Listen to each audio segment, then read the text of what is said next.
गुरु गोविंद कर जानियो, रहियो शब्द समाए, यानी जो मंत्र दे दिया उसका जाप करते रहना। और मिले गुरु जी जब दंडवत बंदगी प्रणाम करे, और बाद में नहीं तो पल पल ध्यान लगावे, यानी उनकी याद रखे इन गुणों को। हे भगवान, जब आपको परमात्मा पुण्यात्मा, अमिताभ बालक को, छोटे से बच्चे को, 2 साल का, कोई 3 वर्ष का, यानी जिस दिन नाम मिला उसी दिन से आपकी ये भक्ति मार्ग में आयु काउंट होती है। कोई 4 वर्ष का, कोई 5 वर्ष का, कोई 10 वर्ष का, तो बच्चे ही गिने जाते हैं। जब आप थोड़े से मैच्योर हो जाओगे तो फिर देखना आपकी स्थिति थी, आप रोया करोगे बैठ कर, भगवान जुल्म हो गया था, मनुष्य अनमोल था, कौड़ी बदले जा था। और फिर इस दास की आपको उपयोगिता का पता चलेगा। तो इसलिए परमात्मा कहते हैं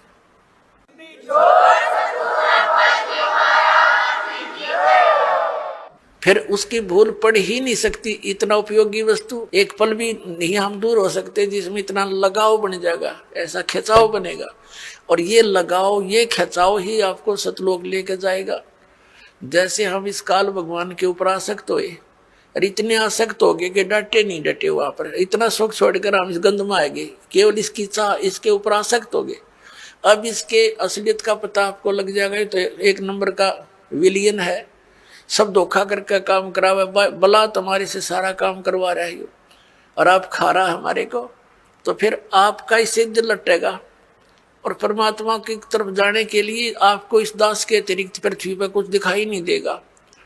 अतः फिर अपने आप आपकी आशा आपकी हर तरह से हट करके गति इस दास पर जो है ना इकट्ठी हो जाएगी, एकत्रित हो जाएगी, और इतनी कसक हो जाएगी कि आप डांटे नहीं डट सकते।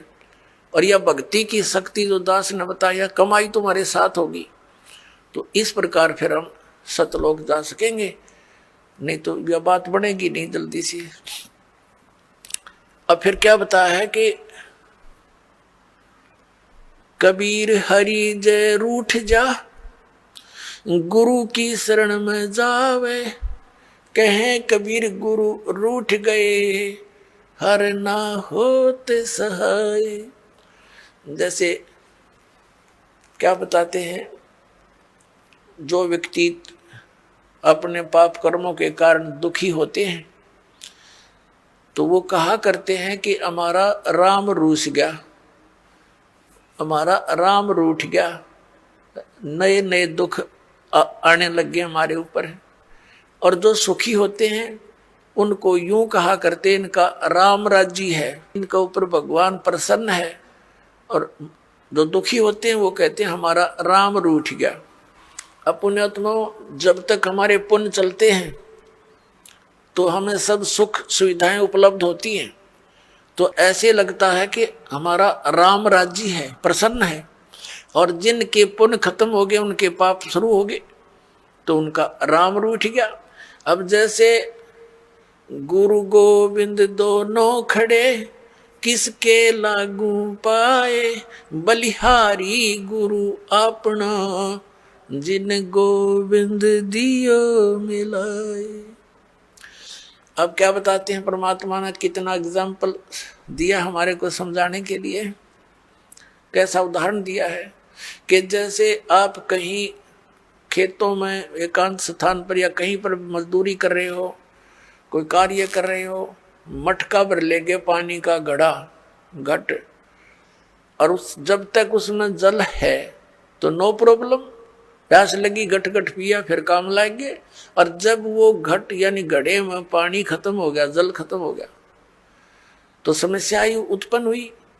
तो फिर वो राम रूठ गया। जब तक उसमें जल था तो राम राज्य था, सुविधा सारी थी, प्रॉब्लम थी नहीं। अब वो जल खत्म हुआ तो राम रूठ गया। अब वो राम मिला कहाँ?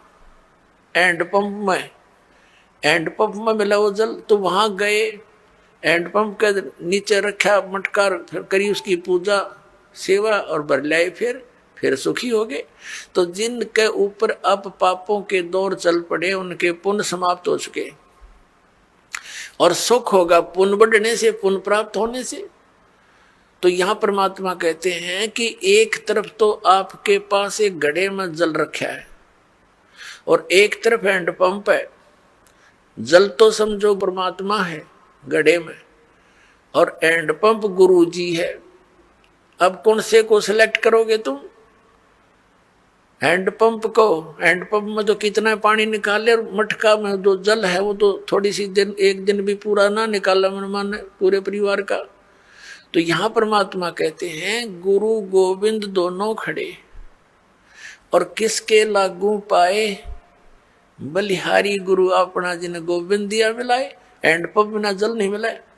कबीर हरि जय रूठ जा, गुरु की शरण में जावे, कहें कबीर गुरु रूठ गए तो हरि ना होत सहाय। जैसे हैंडपंप खराब कर दिया आपने, उसकी केयर टेक करी नहीं, तो फिर जल कैसे मिलेगा? अब गुरु रूठ गया तो भगवान साथ नहीं देगा बिल्कुल भी। परमात्मा कहते मम संत मुझे जान मेरा ही स्वरूपम, मेरे संत को मुझे ही जान लेना तब मैं तेरे निकट आऊंगा। नहीं तो परमात्मा ये सोचते हैं जैसे जैसा व्यवहार आप इस दास के साथ करते हो और जो सोच इस दास के प्रति रखते हो, तो परमात्मा ये वो करते हैं, निरीक्षण करते हैं, जांच करते हैं कि यदि इस दास के स्थान पर वो मालिक विराजमान होते तो आप जी ऐसा ही व्यवहार करते, क्योंकि परमात्मा एक धारणक रूप में रहा करते, ऐसी क्रिया करते थे जैसे आप जी करते हो। और वो शूद्र वर्ण में जैसे महर्षि रामानंद पंडित जी बड़े विद्वान माने जाते थे, और परमात्मा उनको इस काल के जाल से निकालना चाहते थे। 5 वर्ष के बालक रूप में परमात्मा अपनी लीला में शरीर दिखा रहे थे। रामानंद जी का एक शिष्य था, उस शिष्य को परमात्मा ने एक प्रश्न किया था कि तुम विष्णु जी को सर्वेश्वर बताते हो, इनका तो जन्म मृत्यु होता है, पुराणों में ऐसा लिखा है। उस रामानंद जी के शिष्य ने परमेश्वर कबीर जी से कहा था क्या तूने दीक्षा ले रखी है, तूने पुराणों का ज्ञान कहाँ से हुआ? परमात्मा ने कहा कबीर जी ने कि मैंने दीक्षा ले रखी है, गुरु बना रखा है, जो तेरा गुरु जी है वही मेरा गुरु जी है। उस समय केवल ब्राह्मणों को दीक्षा देते थे, उन्हीं को भक्ति का अधिकारी मानते थे, अन्य को तो टोटके टाटके बता कर उन महाराज जी रखा करते थे, और कथा सुना सुना कर उनसे चंदा अपना वो लेते थे दान। इस बात से अक्षुब्ध होकर के तूने एक शूद्र होकर मेरे गुरु जी की बेइज्जती कर दी है, एक पंडित को अपना गुरु बताया है।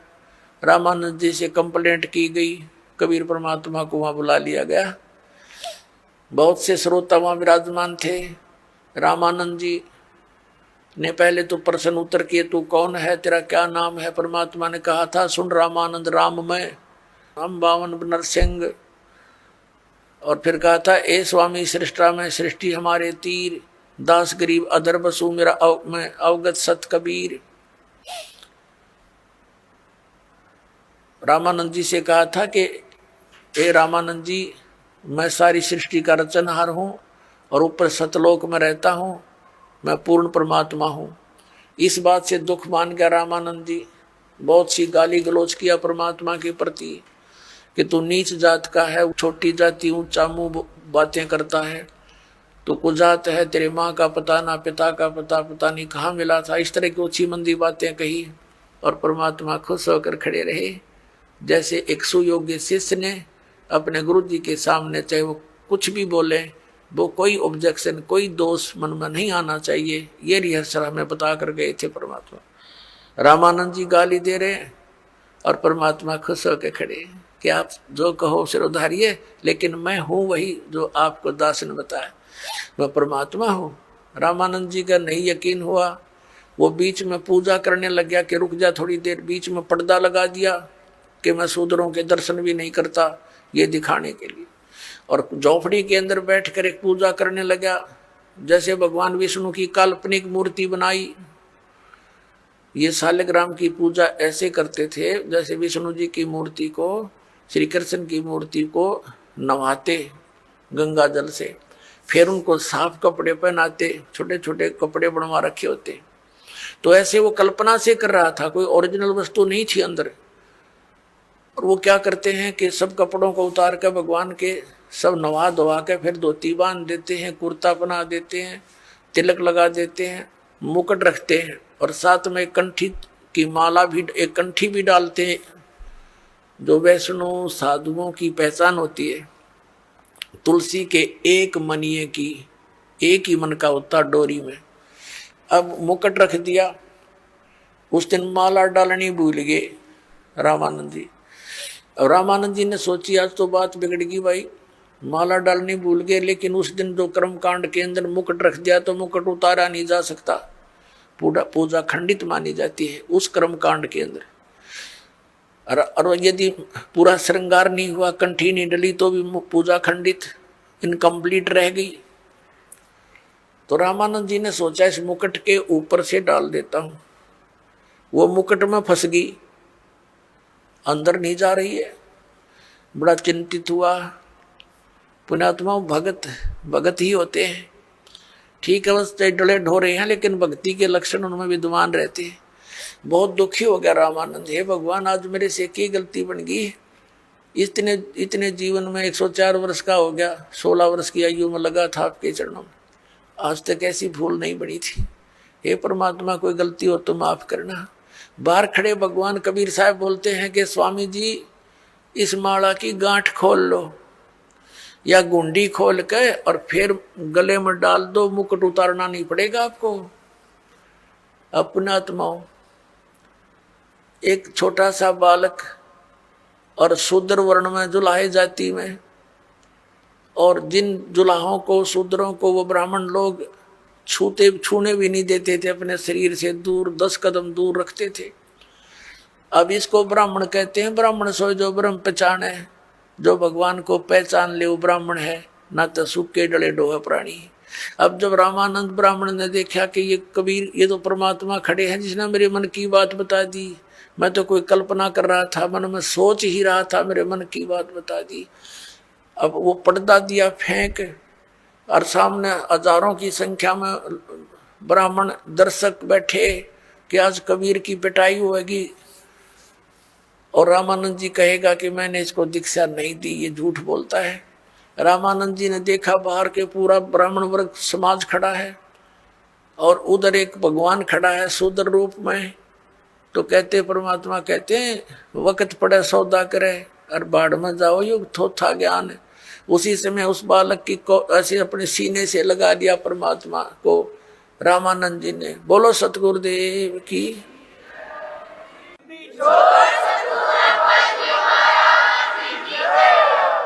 और जो ऐसे अपने शरीर परमात्मा को सीने से लगाया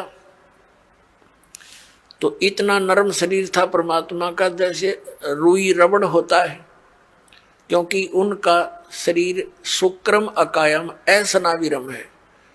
परमात्मा का शरीर हमारे जैसा 5 तत्वों से बना हुआ नहीं है।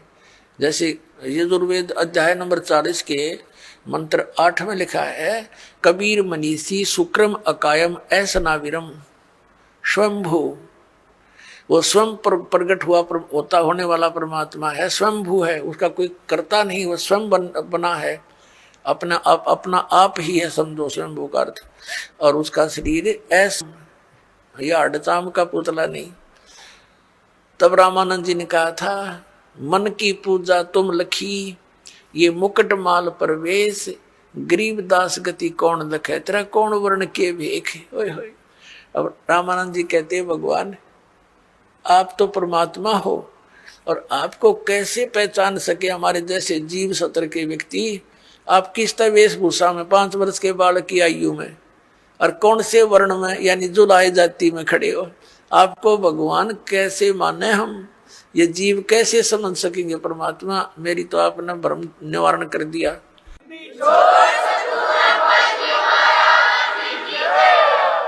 मन की पूजा तुम लखी और मुकुट माल परवेश। गरीबदास जी ने अपनी अमृतवाणी में आंखों देखा ये सब चित्रण। रामानंद जी कहने लगे, गरीबदास गति कौन लखे, तेरा कौन वर्ण के भेख है। किस वेशभूषा में और किस जाति में आप खड़े हो भगवान, आपको कैसे पहचाने। फिर परमात्मा ने कहा स्वामी जी भक्ति करो, आप जो साधना कर रहे हो ये मोक्ष मार्ग नहीं है, इससे जन्म मरण का रोग नहीं कटेगा। प्रसंग चला था, जा सतगुरु की मैं बलिहारी जो जामन मरण मिटाई, जा सतगुरु की मैं बलिहारी जो जामन मरण मिटावे, जन्म मरण मिटा दे। तो रामानंद जी ने कहा बच्चा मैंने तो आज तक जिससे भी ज्ञान सुना है स्वर्ग से ऊपर कोई भगवान कोई स्थान नहीं, और श्री कृष्ण और विष्णु से ऊपर भगवान और शंकर से ऊपर मैंने भगवान नहीं सुना। अब इनकी पूजा छोड़कर मैं और की पूजा कैसे करूं, कैसे विश्वास करूं। बालक तेरे पे मैंने 104 वर्ष का वर्द हो गया।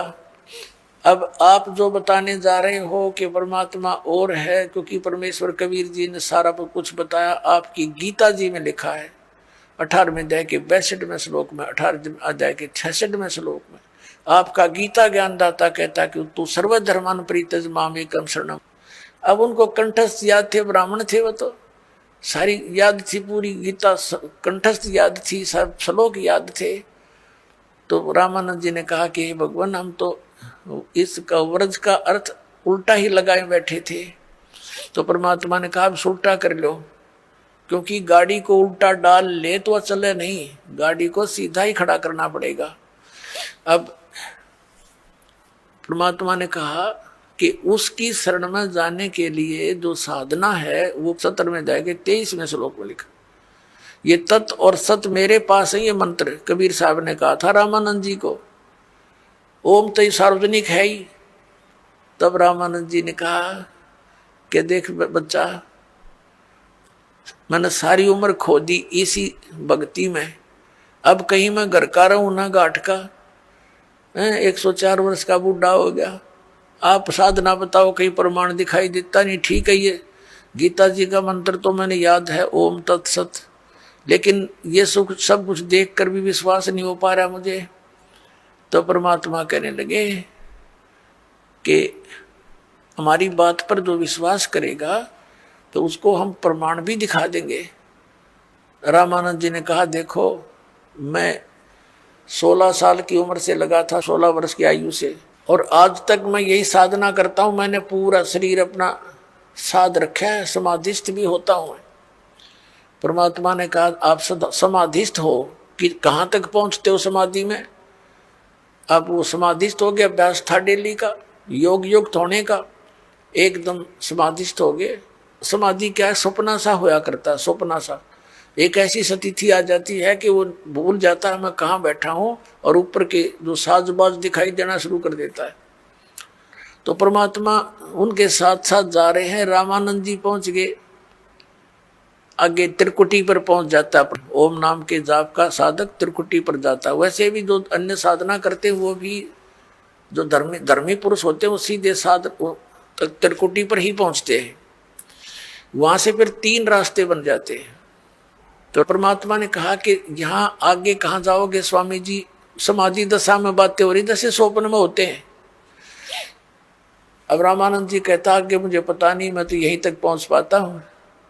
तो परमात्मा ने कहा कि ये जो लेफ्ट साइड का रास्ता है ना, ये जाता पहले धर्मराज के दरबार में। ये पूरी न सोच ले सेक्रेटरीएट है ये पूरा। जब आपकी मृत्यु होगी तभी जा सकोगे, आगे पहले नहीं जा सकते वहाँ। तो वहाँ आपका अकाउंट होगा, आपने जिस भी देव की पूजा कर रखी है उसी के लोक में आपको भेज दिया जाएगा। तो ऐसे ही सबका अकाउंट यहाँ होकर के फिर उन अन्य स्थानों पर भेजा जाता है। राइट साइड के अंदर ये 88,000 खेड़े हैं और ये दूसरे टाइप के व्यक्ति इधर भेजे जाते हैं। और सामने जो है ये ब्रह्मरंध्र है, सामने का जो है ये तुम्हारे किसी मंत्र से नहीं खुल सकता, ये ब्रह्मलोक को जाता है। आपके पास जो मंत्र हैं आप जाप करते हो, ओम नमः शिवाय या ओम भगवते वासुदेव या हरे राम कृष्ण राधे श्याम, इन करके जाप देख लो आप। रामानंद जी ने सारा कुछ कर लिया लेकिन वो गेट नहीं खुला। तो परमात्मा ने कहा मैं खोलूं मेरे सतनाम से। परमात्मा ने कहा देखिए मैं सिमरण करता हूँ सतनाम का। वो तो मालिक थे, सिमरण किया, एकदम सामने का गेट न पट दे ही खुल गया। अकाज है मेरे साथ। उनके अब अंदर जाते ही ऑटोमेटिक ही फिल्म बंद हो गया।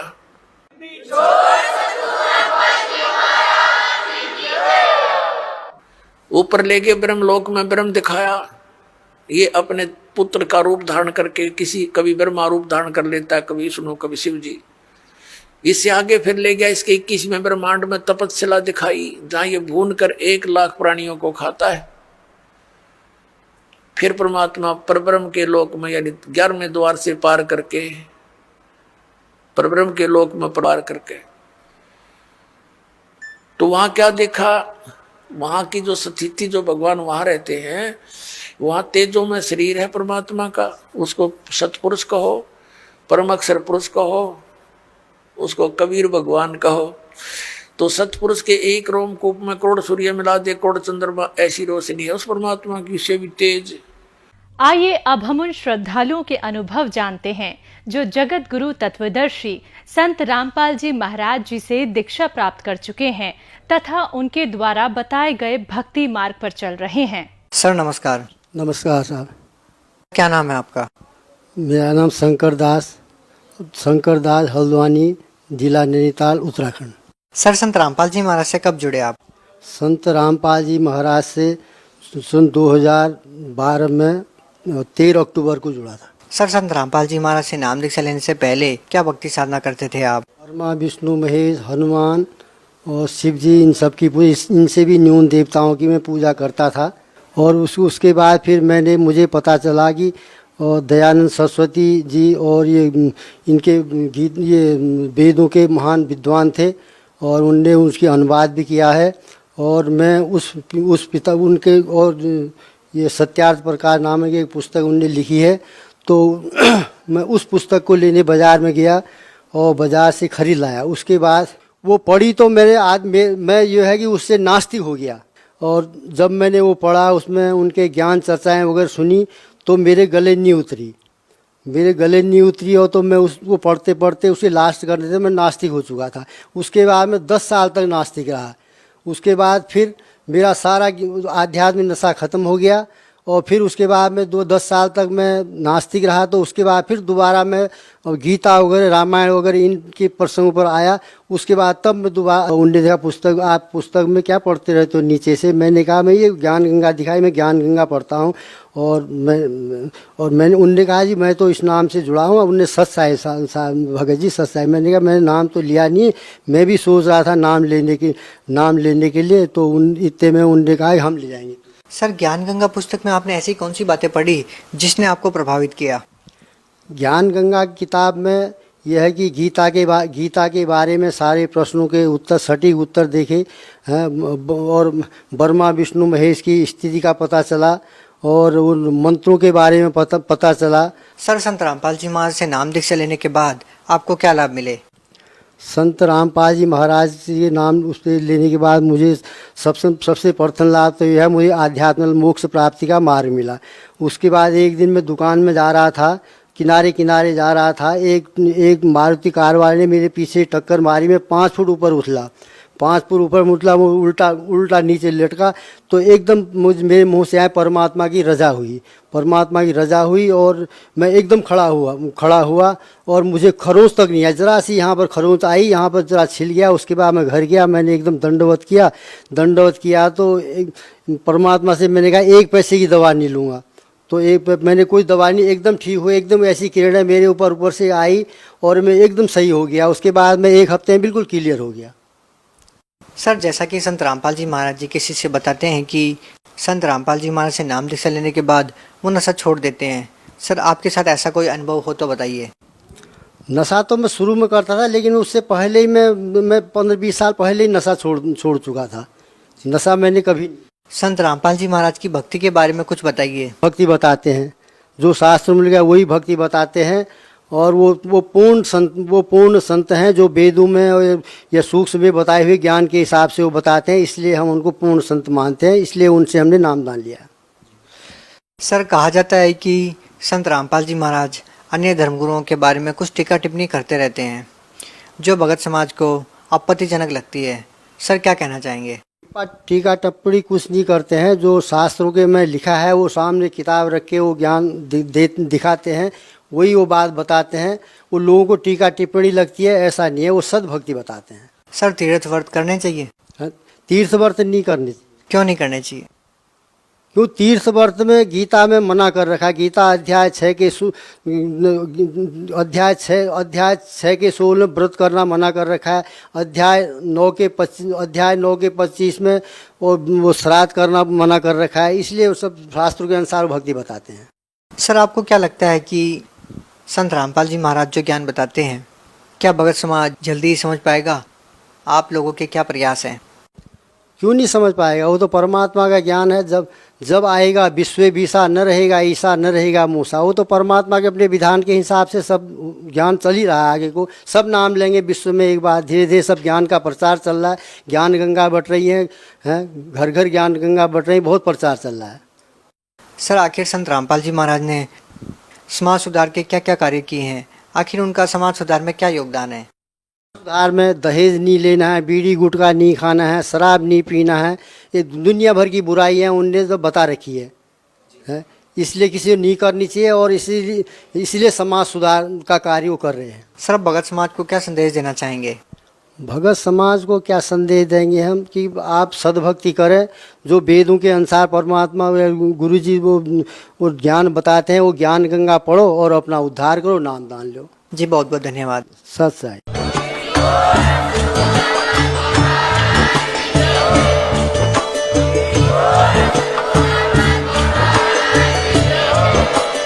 आप सुन रहे थे जगत गुरु तत्वदर्शी संत रामपाल जी महाराज जी के मंगल प्रवचन। अधिक जानकारी के लिए विजिट कीजिए हमारी वेबसाइट www.jagatgururampalji.org। संत रामपाल जी महाराज जी के शुभ आशीर्वाद से पूरे विश्व भर में 500 से भी ज्यादा नाम दीक्षा केंद्र हैं, जिन पर संत रामपाल जी महाराज जी द्वारा ऑनलाइन निशुल्क नाम दीक्षा दी जा रही है। अपने नजदीकी नाम दीक्षा केंद्र का पता करने के लिए संपर्क करें 8222880541।